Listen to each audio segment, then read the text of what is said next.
So, this is my first stream that I'm doing right now, my first live stream, and glad that I have some people listening already. I appreciate that. I did kind of switch to another screen, kind of funny. But what I'm hoping to do today is to get the encounter building kind of done. We've kind of talked about encounter building before, and I am going to show a few encounter builders, a couple tools that you can use in order to try to get your encounters built easier.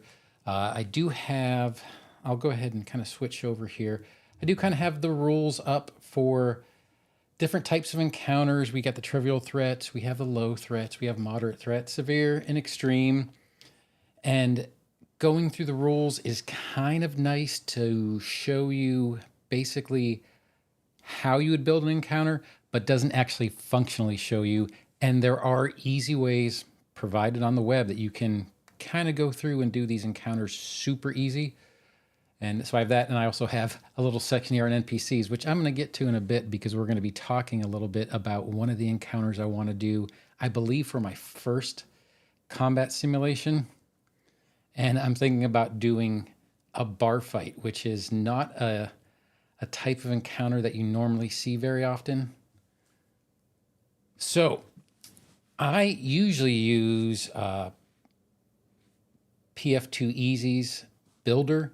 It seems to be one of the easiest ones for me. It was until yesterday, actually, when I got a comment on one of the community posts that brought something up. I'm going to show that one in a second. But I do like PF2 Easy's version simply because you can kind of select which ones that you want. Let's say you want to build for a party size of 4, level 1. You can go ahead and click search for a creature, and you can kind of click on it, drag it over, and it'll tell you how much of your budget you spent. You can go ahead and hit it again, drag it over, and basically you can go ahead and build your encounters this way. If we wanted to go ahead and add that extra 40 in and search for just a single creature, go ahead and click that. Does anything make sense? We'll do a blood mouse because I actually had not heard of them before. And once you select them, you can go ahead and click on them over here, and it'll go ahead and bring up basically the bestiary for what you are trying to build. And it will give you all the information, what you need to know. This is what I've used in the past. Oh, and really quickly here, since we're go ahead and streaming this, you can feel free to drop anything in the chat. I am going to be doing maybe a little Q&A at the end. I plan on doing this basically for however long it takes. Yeah, like I said, it is a good one. I do enjoy that one. I just saw that come through on the chat.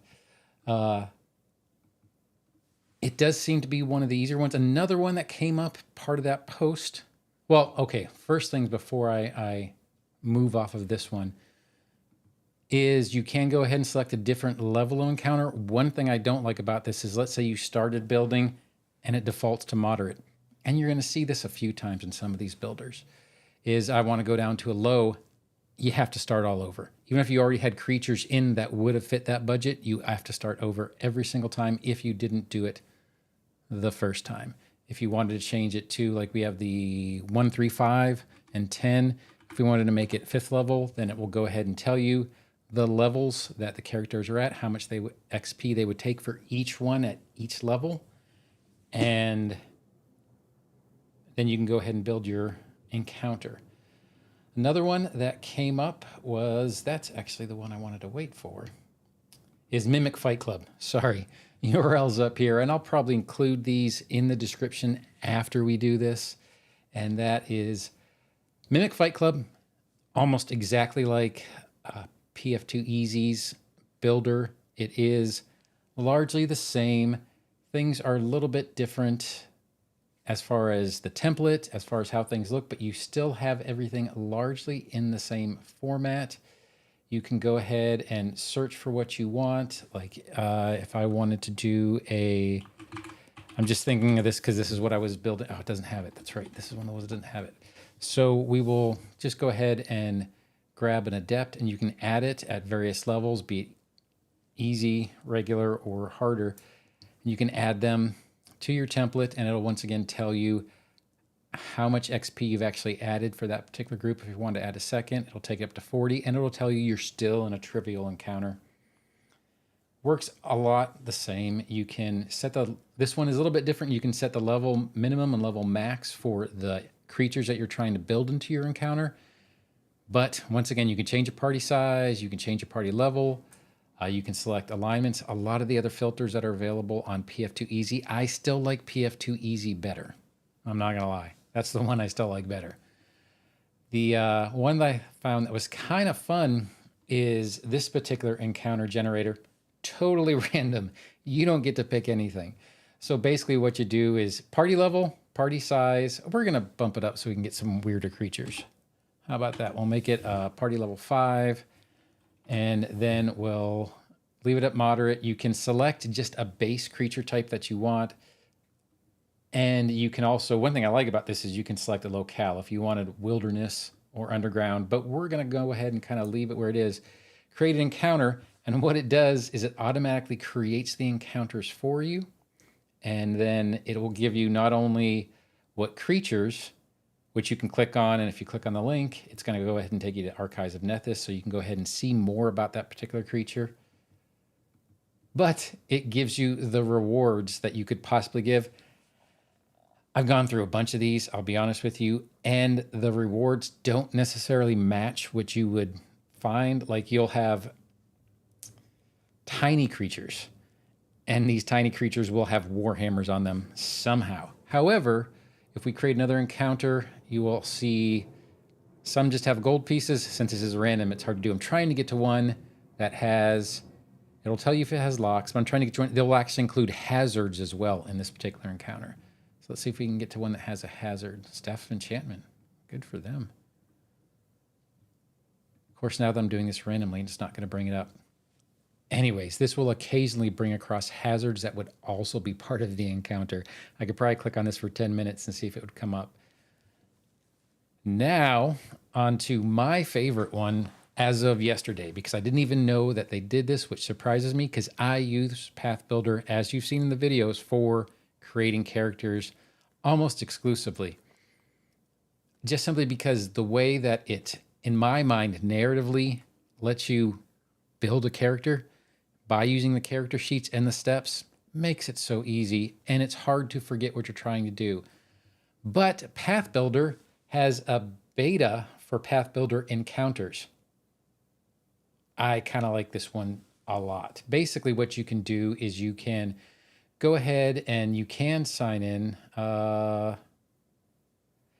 and when you're signing in, you can go ahead and save these. Hold on a sec. Let me go ahead and bring this down here for a second. Only because login, I'm not prepared to do that. I thought it was going to still be signed in. So it will log you out.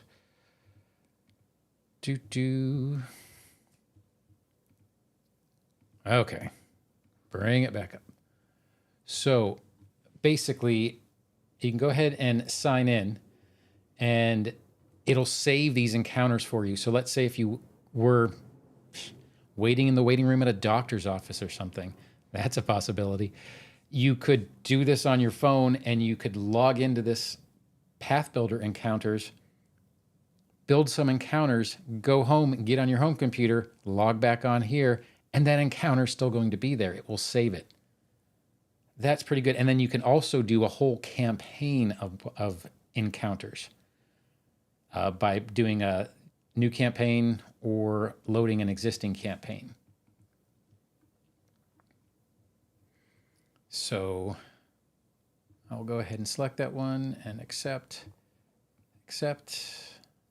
Please enter the password. Okay, I didn't see that. So I've only been playing this for a day. So apparently that might not be 100% right, but I will mess around with it, and I will put something in the comments for this video to make sure that I didn't screw it up, because I could have definitely screwed it up. Oh yeah, I just saw that down there. Yeah, Path Builder encounters. Really good. At pathbuilder2e.com/beta/encounters.html. I'll put it in the comments. I like this so much, and I will show you why. So basically, if you want to start an encounter, you can go ahead and name it, and I had one set up, which kind of bums me out. Bar fight. And you can set it to one of your campaigns that you saved. Once again, I apologize because I thought I had the encounter thing figured out, but apparently I didn't. I will fix that and put a correction in the comments. And then you can start by selecting various things. You can do whatever the spawn is. You can select other players if you wanted to actually build these encounters using the characters. Once again, if you wanted to use this in a full campaign, fantastic. You can set up conditions for the creatures. This is if you were going to track it and you weren't using something like Foundry. I use Foundry, but it is still a good GM tool while you're going through and running through hazards as well as loot that they are going to be doing in a future update. But you can go ahead and hit the filter just like you would for Path Builder. And you can select types of creatures, traits, alignments, basically everything you can do in the other builders. But what I'm going to select, because I don't want to do uncommon, but you can select as many of these as you want. As far as I'm going to just keep it at common. And once again, set your player level and your party size, and you can go ahead and start pulling things in. Add a bandit. It'll bring up the entry right from here.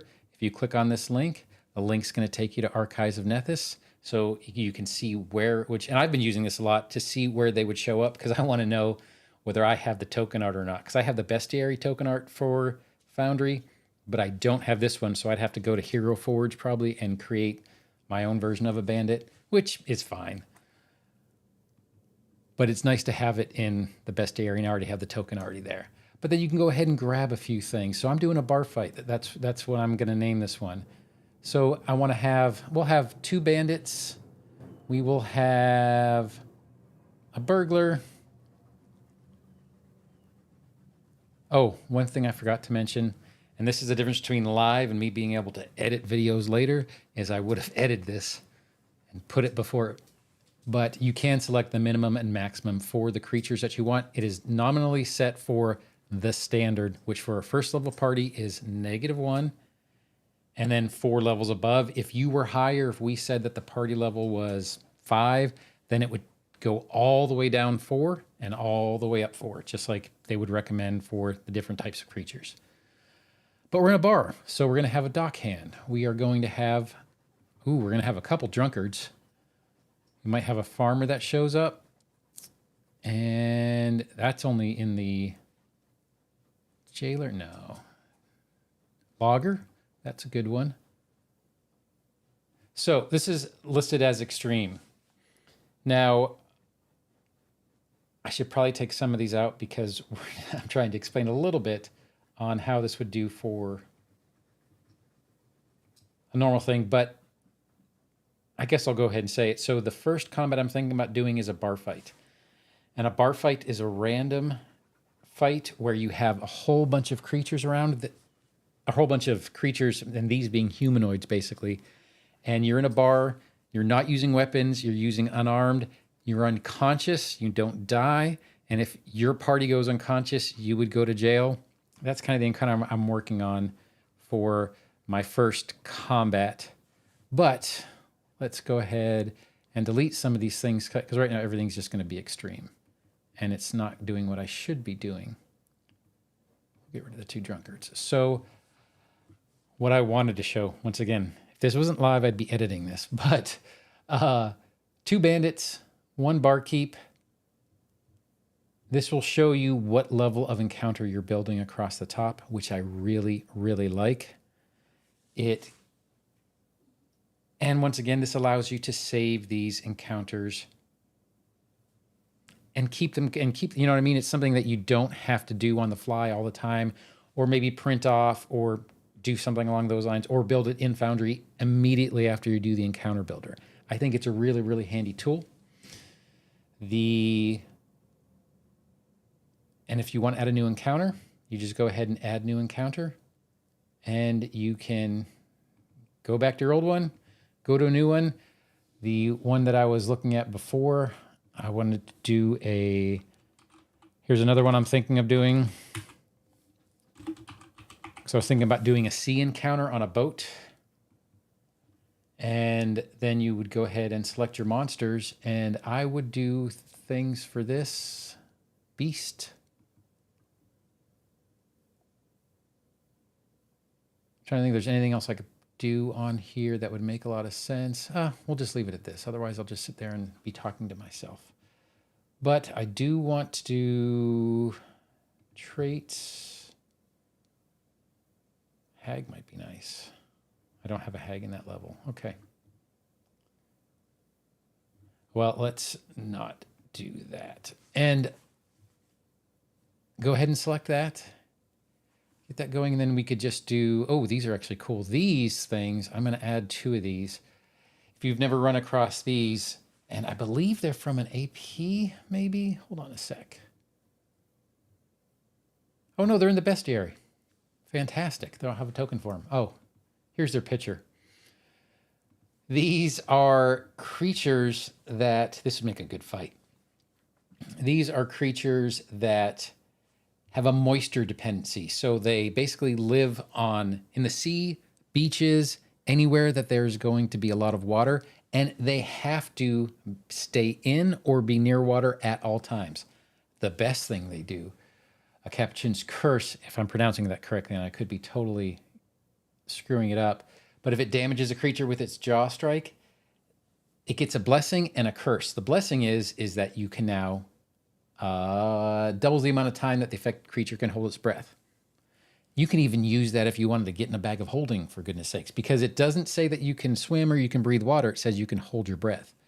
But the bad thing is you get a version of the Capuchin's moisture dependency, taking 1d6 damage every 10 minutes you go without water. These would be fantastic to fight on a sea battle, I think, even docked. And I actually think I have a good map for that. Anyways, on to my other things. This is still a modern encounter for level 1, but I guess my big point in showing you guys these things is that there is just a lot of tools out there to build encounters. My new favorite is this Path Builder Encounters, without a doubt. I don't have any compunctions about that whatsoever, and I really only played with it last night and this morning before work, and then a little bit right before this video started, because I was working on my bar fight, which I'm going to have to bring back up at some point. Now, with that being said, these are the encounter builders that I have seen. If anybody else has one they'd like to cover, I could go ahead and pull that up. At the moment, though, what I was thinking about doing is, let me do an I'm here and bring this up here. So this is my Foundry world, I suppose. I use forge-vtt for some of the things that I want to do. And I actually wasn't thinking about showing this yet because I don't have it necessarily correctly, but I had been working with Dungeon Draft. I have been working a little bit with, I think it's Inkscape, and trying to determine how to make good maps, because I wanted to create my own. The big thing when you're doing videos, and now that I'm starting to do these lives, is you want to make sure that you have rights to it. I don't want the video to be stricken or have those strikes against me and I don't want to take anybody else's work. So I've been working with a couple people in order to use maps, signed up for their Patreon and got the rights in order to do this, but there's 2 of them. This is actually AQH, Awfully Queer Heroes. They have a bunch of great maps. This is the one I wanted to show, though. For a bar fight, this is one by Shay and Peku, who is, I'll be more than happy to include a link to them as well. But they have, at a certain tier, I believe it's their 2nd highest tier or 3rd highest tier. Anyways, fully Foundry implemented maps that actually have, hold on a second, I need to pull the chat back up, make sure I'm not missing anything, that literally you can see it has rain effects here. Another one that I loved so much, I pulled in their snow map. Go ahead and activate that scene. There's little, I mean, it's not falling straight down. It's not like a 3/4 view. It's just snow that's drifting down your stream. But especially if you're playing virtually or remote, it just, I saw this. They said that the maps were integrated in a Foundry. I didn't realize to what level. And they have so many different maps that you can use. Actually, rather than do it that way, let me go ahead and bring up the compendium.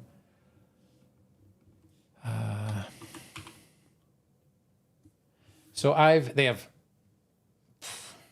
I was going to say a number and that would just be a total guess. At the very least, they have, I'm going to say 50 maps. I think it's more like 80 something, but oh, I just saw your comment. Oh, they do Encounter Builder and Path Builder. That is fantastic in GM mode. Thank you for pointing that out, Raven's Path. I really, really appreciate you pointing that out. But these are the ones that I've done so far.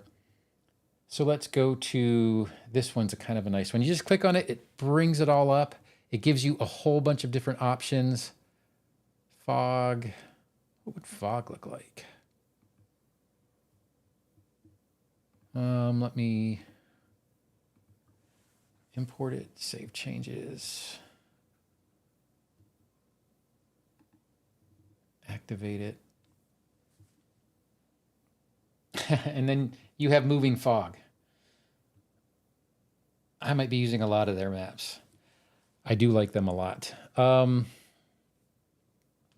as you guys know, that you can go ahead and pull up for building encounters. So you build your encounters in, for me, I will probably be using Path Builder's Encounter Builder, even though it's in beta and I haven't quite figured out how they link, although it looks like Raven's Path did figure it out. I think it's going to be a fantastic way to go ahead and build these encounters. And then when it's time to go ahead and get into your Foundry, then all you got to do is go to your compendium, go to your creatures, get rid of this. Like, what are we looking for? We're looking for Coral Capuchin. And we can just go ahead and drag that on there. And now we have a tiny, oh, by the way, yeah, these are tiny creatures too, which is more fun. I have to do flanking rules for tiny. So, because there are rules for tiny. That's a little bit harder. But you go ahead and build your encounters, pull these in. You can go ahead and, make these, do what you need to do in order to make them not seen. And then when your characters come across them, you pull them up and you have your encounters built. And once again, I love that campaign mode that they have, because you can literally, especially if you are one of the really creative people, which I am not, but if you are one of those super creative people that makes their own whole campaigns and their whole worlds, you can plan out all your encounters just like you would get an adventure path. And that way, 3 hours before everybody sits at the table, you're not at that point trying to figure stuff out. It can allow you to do the work beforehand, create your own journal entries in Foundry. You can go ahead and drop them in and then already have everything pre-populated on your maps. So I need to go, and I probably will, I'll do it. I could do it right now, but then you guys would watch me stare at another screen for a while. I'll go ahead and thank the person in the comments who recommended it, but they only recommended it to me yesterday. I had no idea this existed, but it is by far now my favorite. So if we were to go over the ones that I've covered, that would be PF2 Easy's Builder. Love it. It's the one I've used until yesterday. The Random Encounter Generator. It's fun. It would be hard to really plan anything exactly. If you have multiple creatures, let's go ahead, party level, party size 4. Let's go ahead and make it an extreme, because I want some more things. Oh, here's a hazard. Finally, we got a hazard that showed up. But what I'm looking for is you will have a bunch of different encounters. It's all giving me just 10 cave scorpions. I have seen, once again, this is where you have to do. So we have 2 different monsters, horse-side burrowing monsters and a hive mother. I can't say that would... Oh, it does actually match. But I have seen a couple where the creatures that were grouped wouldn't necessarily be the best grouping. Oh, I'm just reading your comment, Raven's Path. Thank you for much. Thank you for much. I don't even know what that means. Thank you for putting that in the chat. I appreciate that. But this one is just kind of fun. I wouldn't say that you would want to build a campaign around it, but if you were sitting at the table and maybe you were waiting for that last person to show up and you wanted to run a mock combat just to waste some time, be a good one to do. And then Mimic Fight Club, it's another great one. I would say it's on par with PF2 Easy, but if we had a cage match between all four, after one day, Path Builder surpasses them by far. I really can't see how it would be different. And then you also have the other Path Builder things, once again, with the automatic dice roller. And if you are running this at a table as a GM and you have your laptop behind the screen, you can go ahead and do your rolls and do these kind of things on screen and keep track of everything. This just seems like a complete package. It's not that PF2 Easy isn't great for building encounters. It is great for building encounters, but for building a campaign, this has it without a doubt so much better. Now, with that being said, that's all I really had planned for today. I didn't even actually plan on bringing up these cool effects in this map. Man, I love that so much. But if there are any questions, I'd be more than happy to answer some. While I'm waiting, I can go ahead and kind of think of a few things that I wanted to talk about. There are some, I got to move the chat again. So basically, there are some things, if I weren't going to use Foundry, we would be using, yeah, I kind of feel the same way, Ernest Path. If I wasn't going to be using Foundry, the truth of the matter, I have tried Roll20, and I'd be interested to try their refresh. Roll20 is fine, but it feels like they came out kind of before a lot of the others, and they sat on it for a while, and now they're trying to catch up. I mean, Alchemy is one of the new ones that came out, and I was really thinking about backing that, but they aren't so much for the tactical part. At least that's what they were talking about when I was looking at their Kickstarter. And I would really love to play on a table. Now, I started getting back into tabletop role-playing games basically when COVID was still well past when it hit, but it was still a thing. So there weren't a lot of live tables to play at. So pretty much all my experience has been with virtual tabletops. I actually have not played a live game of any TTRPG really since D&D 3rd edition. That was probably the last live one I've done. I've never used D&D Beyond. D&D Beyond is new to me. I played a lot of D&D 2. I played a little bit of 3, and then I stopped for a long period of time, like a really huge period of time. It was fun. And I'm doing this so I can move the chat back a little bit further so it's in my line of sight so I don't have to look down all the time in order to see it. But it was a fantastic system. I love playing it. Oh yeah, I do miss having video of people's faces for roleplay.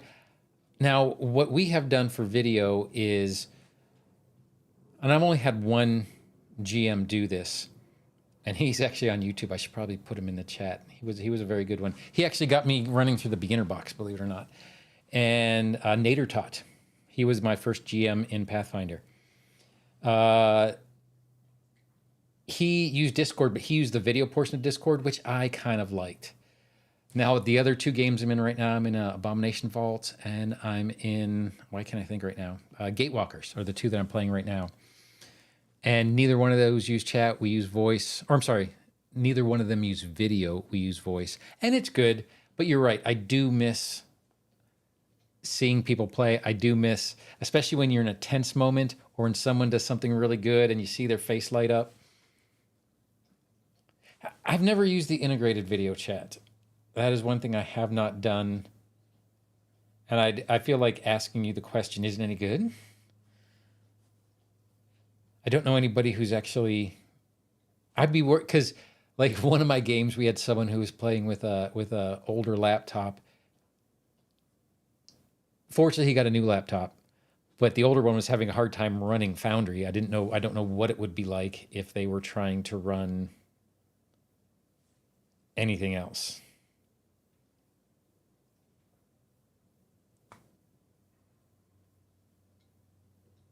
Oh, can it actually do? Yeah, it can do.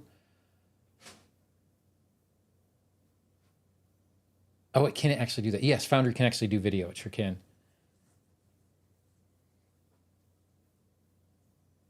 Yeah, you were talking about the late 70s. Yeah, I've been doing it since the late 70s as well. I'm not going to lie. It is. Yeah, I started playing in grade school in the late 70s, and then I got in the military, and believe it or not, a lot of people in the military played Dungeons and Dragons. So I played it for most of my experience.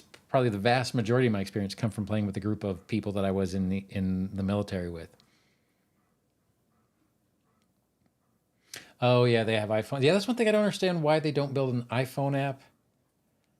I know, I assume, well, it's a different language. I hate to say to speak to anybody else's, but it would be more work for them.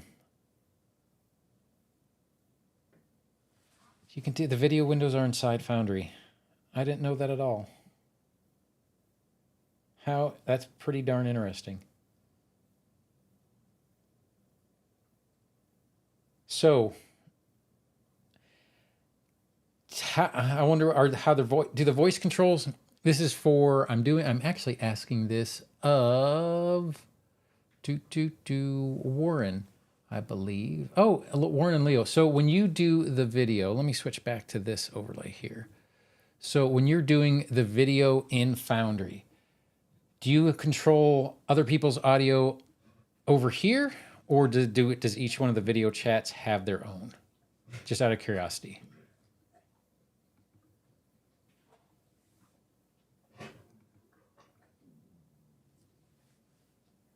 But I do appreciate you guys bringing that up. Like I said, I've never used that actually within the Foundry itself, so it'd be interesting to try it.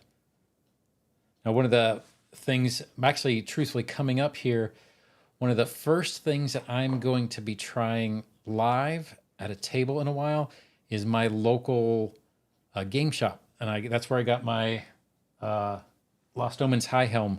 I was so happy they have it. They actually have Pathfinder. They actually don't have anybody who is actively running Pathfinder games there. So I am thinking about, matter of fact, I just ordered the flip mats today, the physical flip mats, because I have the digital ones, but I'm thinking about running some Pathfinder Society at my local game store. I'm going to get those in and probably head over there this weekend and kind of talk about with them, because I know that they have a like house DMs for Dungeons and Dragons, and in truth, that particular local game store is, and they're independent as well. They are way into Warcraft. I would say probably half the store is nothing but Warcraft, and they have painting classes and all this stuff for all the miniatures, which is fantastic if you can get into that. But I say it again, I'm not a creative guy. What am I most excited about with PF2? So what am I most excited about with PF2?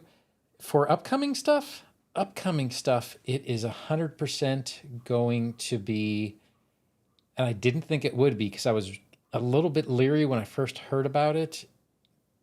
You know, when they were first talking about the remaster, I'm looking forward to getting rid of alignment. Mainly because I like the spirit damage, and in one of my campaigns, I'm playing a cleric, and my backup character is a champion that I already had kind of set up, and I am so looking forward to sanctified damage. I think that's going to be a lot of fun. And if I'm not playing my cleric, the other one I'm playing a bard, I don't care. I mean, what I mean by that, sorry, I just said I don't care. I have my alignment. My alignment, it does guide what I do to a certain extent. But the anathemas don't really hurt you if you aren't a champion or a cleric.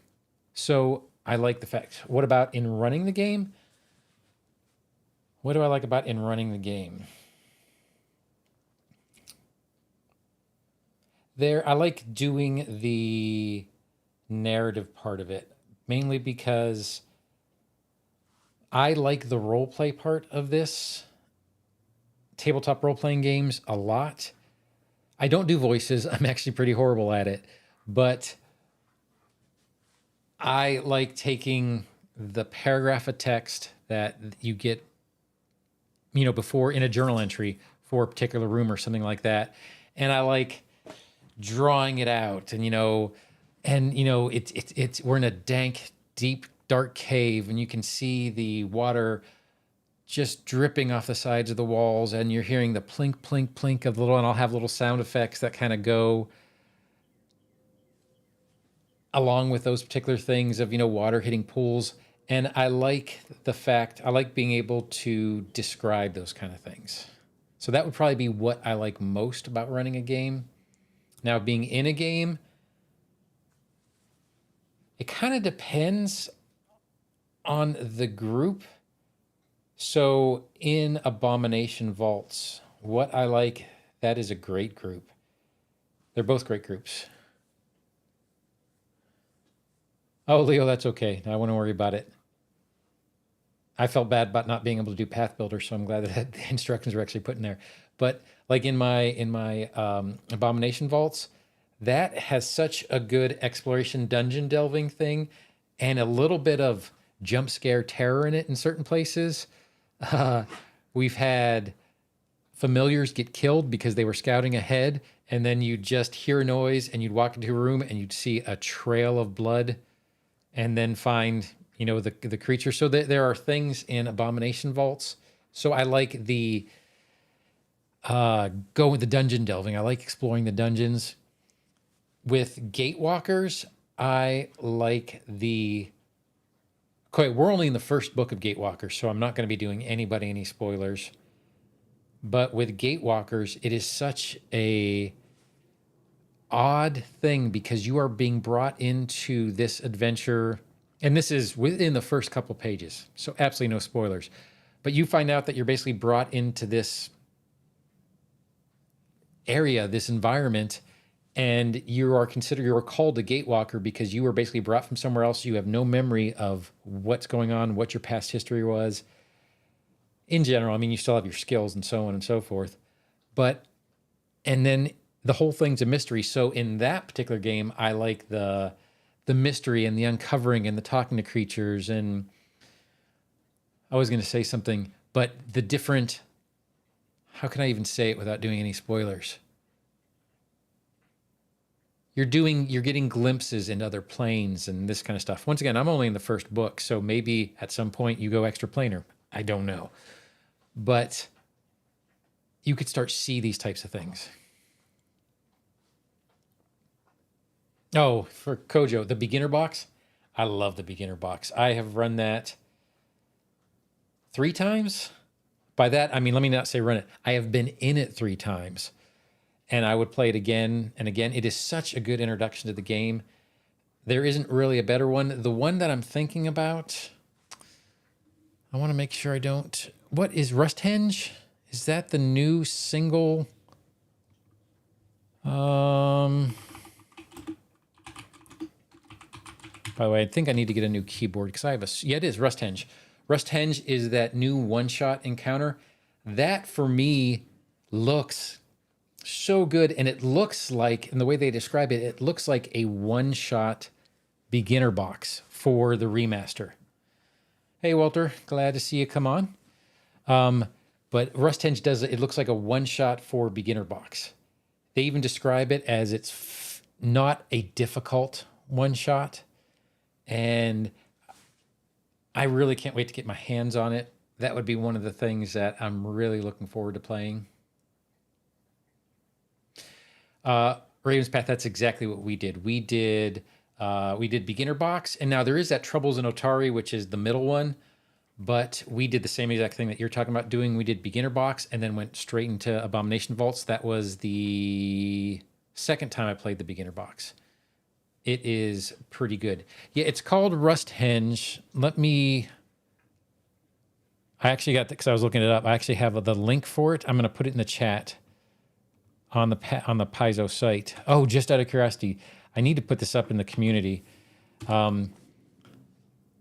If you go to Paizo and you go to the community and you go to the Paizo blog, they have a blog entry from the CEO, or basically the president of Paizo. And this is a transition. I apologize. I went off on a tangent here. But one of the things he said is they're moving a bunch of things to different servers, this, that, and the other thing. A lot of their finance stuff, not that interesting to people who aren't finance people. However, the store is getting an update. It's finally going to be moving to somewhere that is a little bit faster. If there's one problem that I don't want to say have, it's not a problem. That sounds super strong. The one thing that I don't like about doing stuff with Paizo, sort of, is the site's slow. So I'm super excited to see that they are going to be moving. Let me see. Community Paizo blog. I can go ahead and bring it up real quick. See, this is why I don't want to type. The Paizo site is a little bit slow. Update from Paizo President Jim Butler. Let me go ahead and open that up, and I'll drag it up here. So yeah, if you go to the Paizo site, go to Community Paizo blog, and I usually put these things in the community with a link to them, just because I think they're pretty important.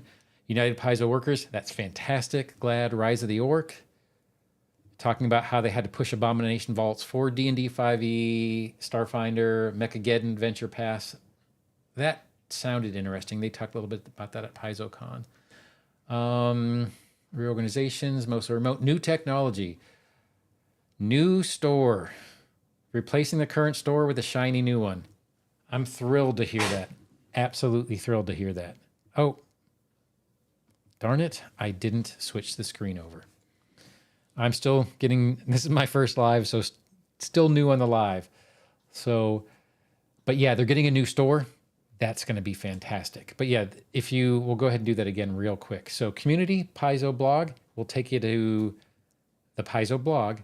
And then from there, go to update from Paizo President Jim Butler. Once again, talking about how, they unionized, which is fantastic, Rise of the Orc, and how they had to move some because they switched to the Orc license. Some reorgs, mostly remote. New technology it literally was for finances. But this is the big one. New store. New forums is actually fantastic as well. But new store, which I'm pretty thrilled of. Sorry for not switching the overlay over.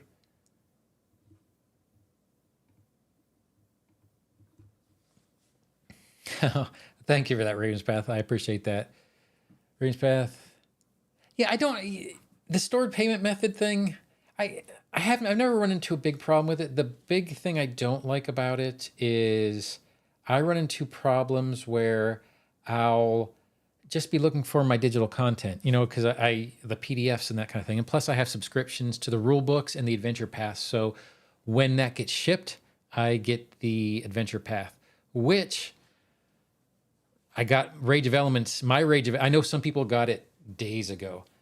My Rage of Elements just shipped today, so I just got my PDF today, literally right before this stream started, so I haven't had a chance to look at it because I'll be able to download the PDF. But that's another tangent and aside. What'll happen is you go to the Paizo site and you click on it, or like I usually, because I do this every day with the videos and the channel. So I'll usually have the Paizo site up anyways, and you'll be logged out. You go to log back in, and it takes you to some weird site, and you have to back all the way back out and log in order to go to your digital downloads. And because the site is slow, it kind of takes forever. So I like the fact. Yep, it is. Yeah, for Leo, it is getting a new store. I just hope it's faster. And the other reason why I want to do it is because, once again, like I mentioned, I'm kind of going to be getting into organized play with the Pathfinder Society, and the Pathfinder Society is on the same server as the store, so it is not fast. You don't necessarily need to do Pathfinder Society or Starfinder Society stuff during the game. You do it afterwards when you put the individual ventures things up there and report how that particular run went, but it's slow. So it'll be nice to see them actually get forward. Leo, let me go ahead and I do need to work on my thing because I have to put the chat up here. Otherwise, I'm looking down all the time. But for Leo, yep, right here in that post, new store. So thrilled for that. I think that's going to be a great thing. What are we at? We're at 54 minutes. What time is it? 18:15. So, oh,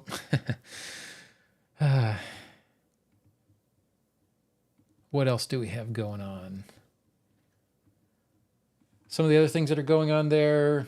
Paizo Fiction. I don't know if anybody, now they do have Pathfinder Tales that are listed. These are things that are in the blog post if you're wondering. So feel free to go to the blog post and see.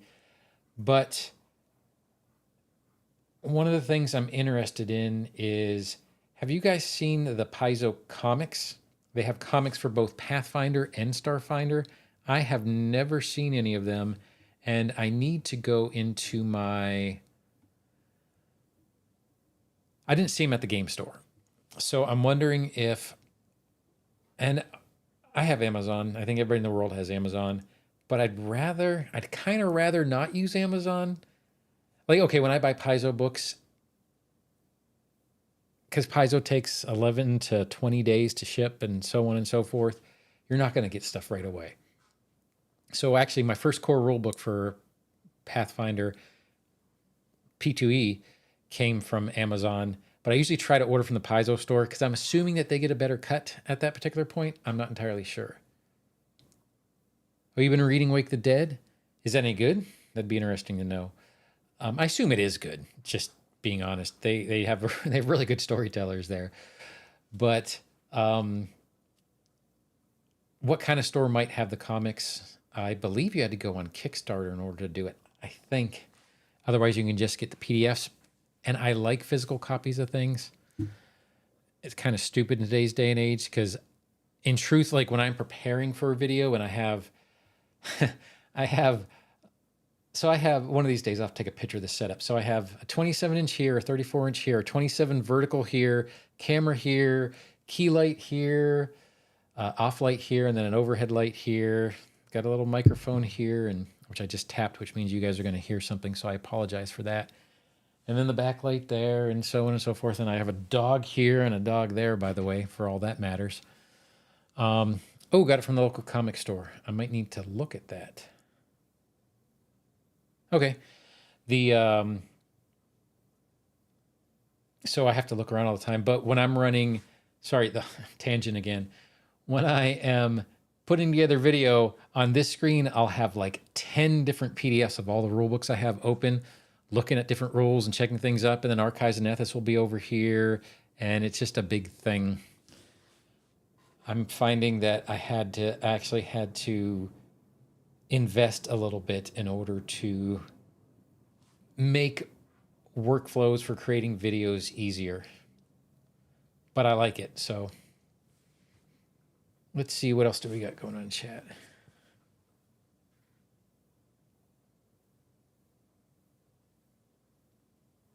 Now, the novels would be interesting because I remember one of the things that got me first into Dungeons and Dragons specifically was Drizzt Do'Urden. I remember that campaign so well. I remember those books so well. And I used to love Forgotten Realms. And then I loved Was it Planetscape? Was that the name of it? I loved those novels. That particular setting in Dungeons and Dragons, I didn't like at all. I thought it was awful. But I might have to pick up the books and go to a comic store. That's a good call. I never thought about going to a comic store. I don't know why. It's a comic, but that's just my stupid brain not thinking. But I'd have to look at... I know. Did you know, I was actually looking this up because I was talking to someone, I think during one of my campaigns, and I can't remember which one. There was a book published last year. Planescape. That's it. Planescape. But there was a Drizzt book, a collection of short stories published last year, and I think that there's one coming this year. That's just unreal. Now, I haven't read a Drizzt book since, I am going to say, in the 1990s, the late 1990s. When did I stop playing D&D? I stopped playing D&D probably in 97, I'm going to guess. Yeah, that makes sense. Yeah, it would probably be 97 was when I stopped playing Dungeons and Dragons. And then I kind of went to college and blah, blah, blah, and all that other kind of stuff. And, don't have time being a college student and other college activities like stupid stuff college kids do. And I did plenty of them. Let's see, what else do we have on here? I do love Abomination Vaults. I'd be willing to play after Abomination Vaults, we are actually talking about Fists of the Ruby Phoenix. No, I got that. I always get the names wrong. I have to look it up on the Bizo site real quick. So far, I've only gotten issue 1. Really? It has all that on there. I need to go check that out this weekend. Thanks for that, Kojo. I appreciate that. Because now it's making me really want to go up. Which one? The Sly Strategist name? The Sly Strategist name. That is a story that a bunch of people probably wouldn't want me to know. Fist of the Ruby Phoenix. Yeah, that was right. So how did I come up with the Sly Strategist? So basically, I only started this channel in March, is when I started this channel. March 3rd. I believe my first video was March 5th. And I guess I'll do a little brief thing there. Age of Ashes, Strength of Thousands looks good. Anyways, I go on tangents. That's my problem. So I started the channel, truthfully, King Ongatong. I'm probably getting that wrong because it's not written in front of me. It's a long title. I loved his videos. I actually have, if you actually look through my thing, you'll see, I don't have him in a playlist because I'm sort of embarrassed by him a little bit. But there's some of the verse videos I did, which are kind of along that lines where I tried drawing stuff. And I used Canva. But anyways, all that aside, I liked his videos, but I thought they were too short. There were other people that I like that I actually love. How It's Played is fantastic. And in truth, a lot of my stuff is probably similar, very similar to his stuff. The difference is his are very to the point, very, they tell you exactly what you want to know. And I do love his videos. And I cannot think of a creator in the space that I don't like and I don't listen to. And I used to see my subscription list. And I think you can look it up, truthfully, just by looking up my user. But I have a lot in there. But I kind of try to do mine more conversationally. Like my thought is, anyways, you're talking about a name. I'm going off on a big tangent. Anyways, my thought is I wanted my videos to be more conversational. I came up with a name simply because my whole entire life I've liked foxes. It's going somewhere, I promise you. So I like foxes. And what are foxes? Foxes are sly. So I got onto the ChatGPT beta probably end of February, and I just put in a bunch of questions. What would be a good channel name for YouTube? What would be a blah, blah, blah? What would be a good channel name for YouTube that discussed tabletop role-playing games that had a fox in the name? And it came up with a whole bunch of stupid things. And I was like, well, that's too literal. That's why the logo comes up and the whole thing is a fox. The whole logo comes and the whole name comes from fox. So then I thought Sly, well, what could have Sly in it and so on. And so believe it or not, my name came in today's world, especially if you're on Twitter and you're within the TTRPG space at all and you see the TTR, and I fully support them in this, ChatGPT and the AI art and that kind of thing. I'm not going to go ahead and do whether it's good or bad, but it is something that a lot of people don't like. And that's where my name came from. My name came from ChatGPT based on a fox, and deriving from the fox was the word Sly. And I like the alliteration of Sly Strategist.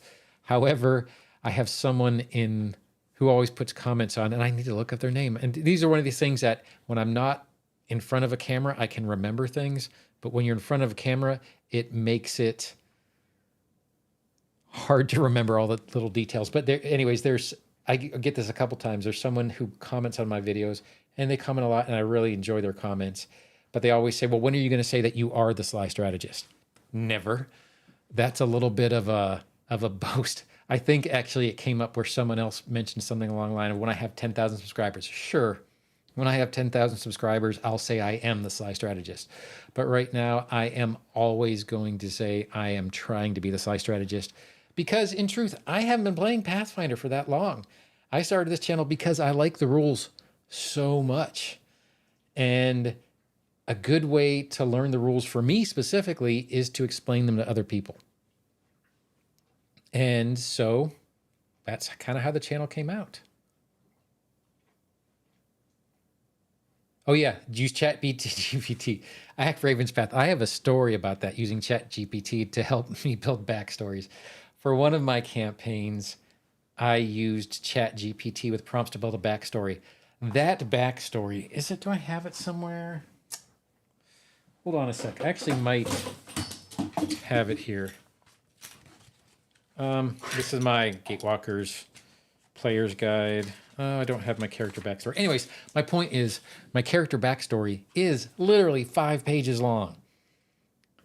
I do have something, I believe in one of my role-playing videos saying, don't do that. And I have experience onto why you wouldn't want to do that. If your backstory is too big, too long, then what you want to do is oh, he said it. That's funny. I see that in the chat. Thanks, Leo. Don't record it or anything like that. I'm going to deny I ever said it. Anyways, if your backstory is so large, you kind of pin yourself into a corner if you're that descriptive, because one of my characters was deathly afraid of spiders. So anytime I run into a spider, my thought was what I'm going to do is I'm not going to tank the party. I don't ever want to tank the party because of something I wrote in my backstory. That's stupid. But whenever I fight a spider, my thought as I'm building this backstory is I am going to do what a startled person would do or what a fearful person would do. Not run and not screw up the party, but I wouldn't be playing optimally. Well, I didn't even meet my fellow players yet, so that's not fair. And so I worked with my GM to say, I'm going to redact that out of my backstory and redact a couple other things, because in my head, it was such a good idea to do these things and to have this backstory. That way I know exactly what I'm going to do. The funniest thing, man, I wish I could find it. I have it printed off somewhere and I'd show you guys. I have like 2 pages of character quotes. What would this character say if they were surprised? 5 different options I could use. What would they say if they had, it was a little bit too much. Let's see. Let me go back up here because Raven's Claw Code says. So yeah, using the backstories, all the rules built into Foundry, that is exactly right. And that's one of the reasons I love Foundry. And Roll20 doesn't quite do the same thing. I don't know what Alchemy is going to do. I've never played with Fantasy Grounds. I've never played with Owlbear Rodeo. But those ones I understand are more bare bones. 5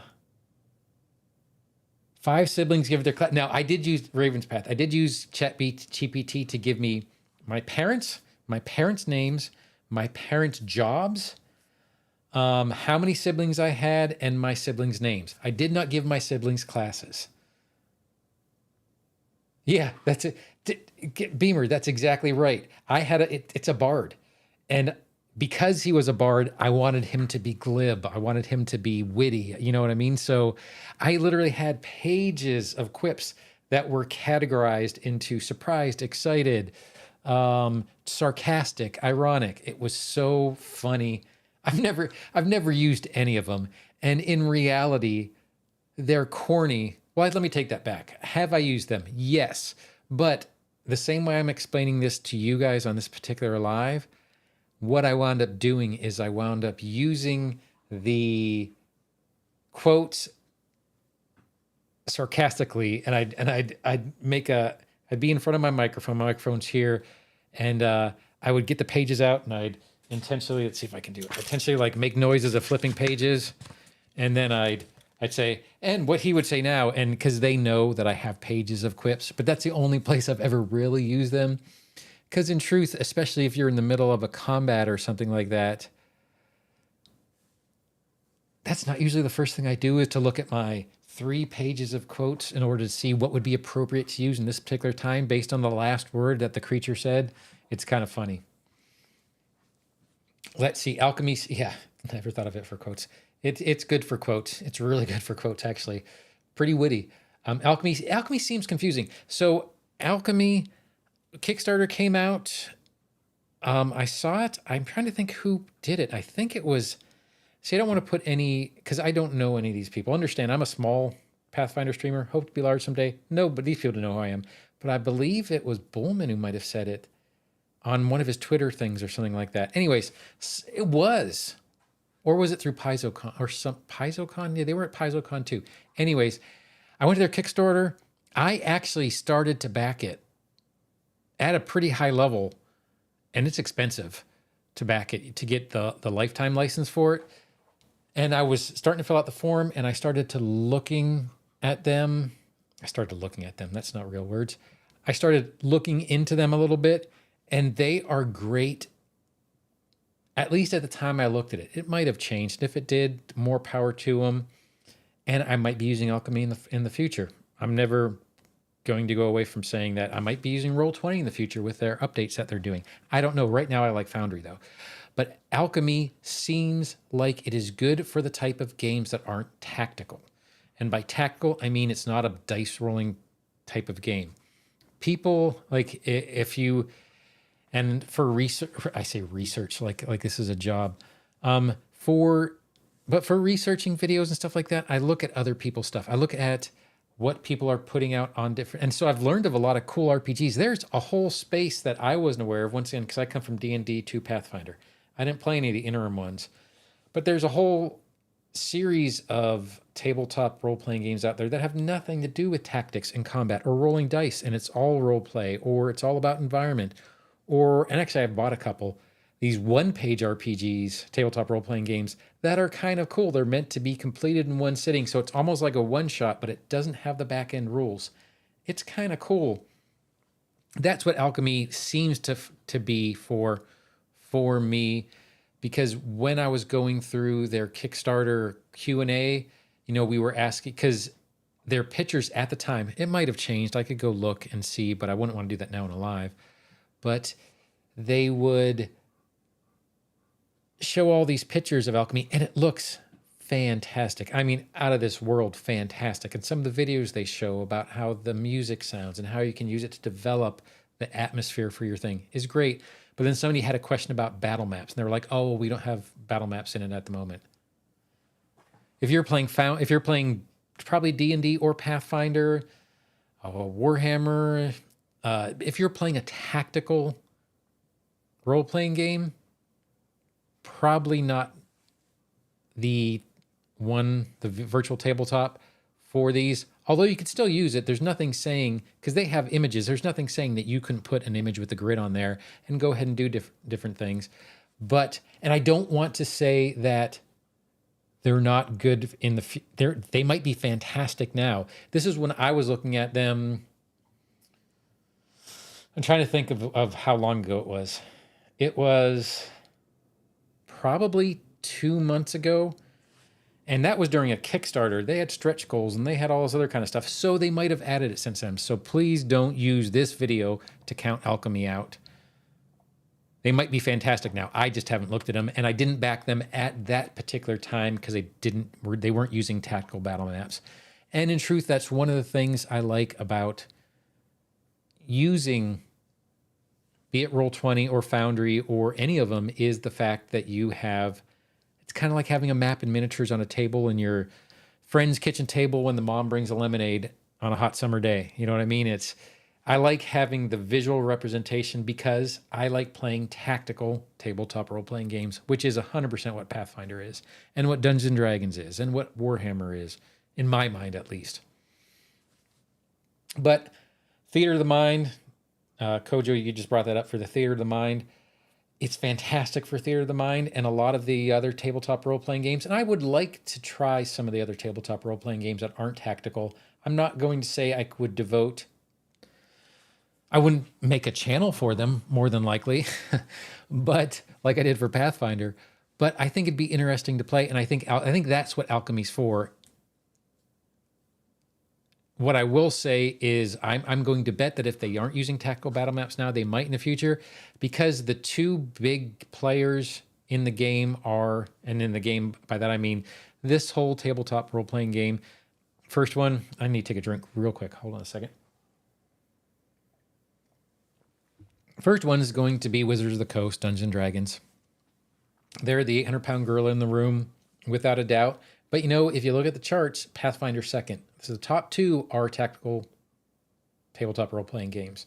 So my guess is if they are not thinking about doing battle maps, when I was looking, if they're not doing it now, they might in the future. But everything else about the system looked so cool. It looks Foundry for the mod where mom brings your lemonade. This is when you were kids and teenager. Well, like I said, I was what? 10, 11 or so. So yes, mom would bring lemonade at that point, and cookies, more than likely. Everything else in Alchemy looks so cool. And I was going to see, this is where I'm going to, I don't want to, so I'm going to qualify this by saying, I don't remember, but I think there was like some $500 level in order to get a lifetime license without having to do a subscription. And I was card out, ready to go, because Alchemy looked so good until I read the fact they didn't have battle maps. And that was kind of unfortunate. Once again, they might have it now. I don't want to keep repeating myself. But the big thing I just want to stipulate is I don't want to badmouth them, because they might have it now, or they might be doing it in the future, or they might not need it, or that might not be the crowd that they're selling to. But that would be why I personally, Don, the guy trying to be the Sly Strategist, I'm going to put the trying in there, didn't go for Alchemy. Although, man, I really wanted to. Oh, and the other thing about it is it's just like Foundry. The only person who needs to have that license is the game master. And no one else does, which I like about that. Let's see. What else can I answer for you guys and girls and everybody else out here? Yeah, it is. I would be surprised if at some point they don't do it, just simply to get the D&D money, because that's where all the money is. Theater of the Mind, some people really, really do love, and I do, don't get me wrong, I love Theater of the Mind, but when you're doing tactics, and since this is all strategy, by that I mean Pathfinder much more than Dungeons & Dragons, Pathfinder is all about team strategy. There are no, one character heroes in a party. I love having the battle maps. I also consider backing Alchemy Kickstarter. Kinda, I'm with you on that, Kojo. I did the same type thing where I did spend, I had the card out, and I'm not saying that figuratively. I literally had card on my desk, getting ready to buy it. And the more I looked into it, I was like, how would you play Pathfinder on this? And that's a thing that kind of surprised me so much, is because I first heard about it from a Pathfinder person. So that just seemed kind of weird to me. But I'm sure that there are tons of Pathfinder players. Once again, when I talk about battle maps, that's just what I like to see. There are tons of people who do like to play Pathfinder through Theater of the Mind. And in truth, it actually wasn't so bad. A few weeks ago, I use the forge-vtt, and the Forge was down during one of our scheduled sessions, and we did a Theater of the Mind instead. It was okay. It worked out all right. Yeah, a roadmap. I get you on that one as far as Alchemy VTT goes. But Theater of the Mind wasn't bad. Would I want to do it every week? No, because everything took longer. Everything in the battle just took longer to do. And because a lot of times you're watching, especially when you're playing with Foundry or Roll20 or anything that has a battle map, or even live on a table, you can see what the players around you are doing. You can see how they're positioning, and then you can start deciding, okay, so if I step in order to make sure not trigger their attack of opportunity, and then go around here, that would be 2 actions, and then I'll have 1 action in order to strike at this person, because by me going around here, I now flanked with the fighter over here, and I get that extra, now they're flat-footed against me. When you have the battle map, it's so easy to see those type of things, where Theater of the Mind, it's harder, and you're doing this explanation to the GM of, well, I'd like to try to do that, and then he or she or they have to sit there and decide, well, is that only going to be 25 feet? How big do I think that rock's going to be? I mean, that's a lot of work to put on a GM to do Theater of the Mind. So the GMs who run Theater of the Mind, man, I have a whole bunch of respect for them, because they are doing a lot of work in order to bring that experience to the players, where Foundry makes it so much easier. It just does. And kind of going through this, we were talking about Path Builder, this Path Builder Encounter Builder. Man, that's going to make it so much easier for the GMs. Exactly. To Leo, to your point, and where you're saying, I can imagine GMing a battle in Theater of the Mind so much more cumbersome, because if you read the Adventure Pass and you read the journal entries, they don't tell you that the boulder in the middle of the room is 20 feet from the east side, 10 feet from the west side. You have to describe this, and then you have to decide to your players, well, walking around it, is that going to be 1 action? Is that going to be 2 actions? Can they even do it? Mod use video. Now, have I done no, I have not done a mod use video. What I have done is, do I want to bring up another? I'm scared of bringing up the YouTube video, because the way I have this set up, I basically use a Rodecaster 2, and if I don't have everything set up correctly, 2,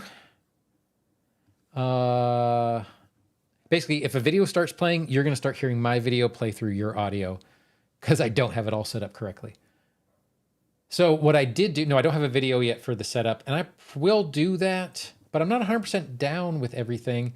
But I do have a list in the community channel of all the ones that I'm currently running. The ones that I'm not 100% sure of, and I'll show you why in a second. Interactive token tooltip, and where is it? Token Action HUD Classic. I have always used Token Action HUD Classic. And let's go back to that real quick, because I don't remember the name, because once again, I'm in front of a camera and I forget. So, Interactive Token Tooltip. I love it for playing the game. Doing videos, I'm pointing like you guys can see where I'm pointing. Warm-hearted coral, capuchin, with all that stuff there. And then if you go over here and you click on it, then you can do your strikes here. So this basically takes the place of this. I actually kind of like this better as a player and as a GM. For making videos, this gets in the way. So I probably won't use this, and I will probably wind up disabling this module, but keep it for if I'm GMing a game, and probably suggest it to my GMs, because I do kind of like it. But I use the old token HUD up here for the actions. Let me go back to the chat. Man, I did it again. Let me redo that real quick. This is token this.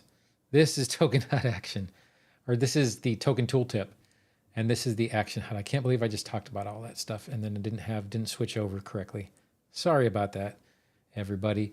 But this has a little bit more than you would have in the action HUD. The action HUD doesn't give you all your things, where this basically gives you your alignment, levels, hit points, or I'm sorry, that's your condition, wounded, dying. Then you have your hit points, your AC, all this stuff like that. It gives you all your rolls, and then it gives you your actions, just like the drop down does, the HUD. It gives you your skills, everything that you can possibly do, just like this would. But for making a video, it just gets in the way. And unfortunately, I make videos. Let me go back and see who called me out for being an idiot for not switching over. Yep, we can't see what you're talking about. Yep, I did it. Hopefully that did show you. You did get a chance to see token tooltip. I do like it. And I actually like it possibly a little bit better for actually, yeah, I didn't know about it and someone put it in one of the comments of the chat. So just so if you're ever wondering if I read the comments in the chat, first of all, I try to respond to all of them. And I read every single one and I actually take them to heart. That's where we found Path Builder. Just for anybody who joined late, I'm going to bring this up again because someone else did the thing. I just found out about this yesterday. I'm going to do a secret. Path Builder has its own encounter builder. It's at this URL. I'm going to put it in the charts. It's fantastic in case you're coming on late. By that, Path Builder has its own encounter builder. I didn't do it again. Path Builder has its own encounter builder. It's at this URL. It's pretty darn good. It's in beta, but it's really good. Let me go back. So, yes, I do like the token tooltip. I like it a lot. Well, I do think, because we've been doing this for a little while now, it has been an hour and 15 minutes. I do think I'm going to probably start taking this live down and wrapping it up a little bit. Hey, I think this was great. This is my thought on how this is going to be running kind of going forward, is I'm probably going to do this once a week. I did it on Wednesday because I felt so we did this video on what would you guys like to see? We did that over a month ago. And in that it came up with people would like to see Foundry examples. People would like to see simulated combats, all these other kind of things. And I feel like I'm taking a long time to do it because I'm trying to make sure that I can do it in a way that makes sense, that actually when I'm trying to explain something using Foundry, it actually explains stuff as opposed to confusing stuff. But I felt like I was taking too long. So I wanted to start doing lives to kind of explain a little bit and get some more interaction with you guys. To kind of get this going a little bit. And anyways, my point is I did this on a Wednesday because that's the day that works for me this week. I normally have, if I have work meetings at night, which I do, they're going to be on a Wednesday. So I will probably start doing this once a week every Thursday. I will schedule them ahead of time. So they'll be in the little, the live section of a YouTube, like this one is. This one is in the live section. Before I came on, it had, it'll be an announcement of when the lives are going to come. I did it again. So if you go to live, it'll show you here when the next scheduled one's going to be coming up. But I'm probably going to be doing these every Thursday. I need to figure out how to do this layout a little bit better so I don't screw up all the time. I'll be probably doing one of these every Thursday about the same time, 6:30. Not tomorrow, but I'll be doing it next week starting on a Thursday. And then I had a couple comments, like people in the UK or Europe, they won't be able to come to those. So maybe, I hate to commit to this because weekends are weekends and weekends are fun. And I really want to know, I batch videos. So I do a lot of videos on weekends and then edit them throughout the week and release them and schedule them for release during the week. Because doing a video every day, man, that would take a lot of time. Anyways, my point is, I'm thinking about doing one like at noon or 11 o'clock Central Time where I live. But that way people in Europe, I could have a live for those kind of people, I could have a live for people in other regions as well. If it's Singapore or somewhere that's 13 or 12 hours opposite of me, there's not a whole bunch I could do. But I can make it a little bit better, try and do a little bit. I can't say I would do those every week, but I could see doing those every 2 weeks or once a month. I'll work on scheduling that. One thing I did see in here I wanted to add to is, Kojo, you said you're pretty sure you're going to start jamming at some point, so I'll look into some of these other tools. Definitely do it. I am going to do a video on the mods I use, and truthfully, I got a lot of ideas for the mods I use for this. I will say, once again, my very first GM was, and whether he knows it or not, because I don't know because I didn't do this channel until after he did the GMing, but Natertot, Natertot, is a YouTube streamer. He just started, and I saw him on here. I was like, oh, how cool. So I subscribed to him. He actually has one that has a bunch of good Foundry mods on there. That's super new because he has a brand new channel. It is actually great. You're from Europe and you're tired. Leo, I'm going to be doing one for Europe at least once a month.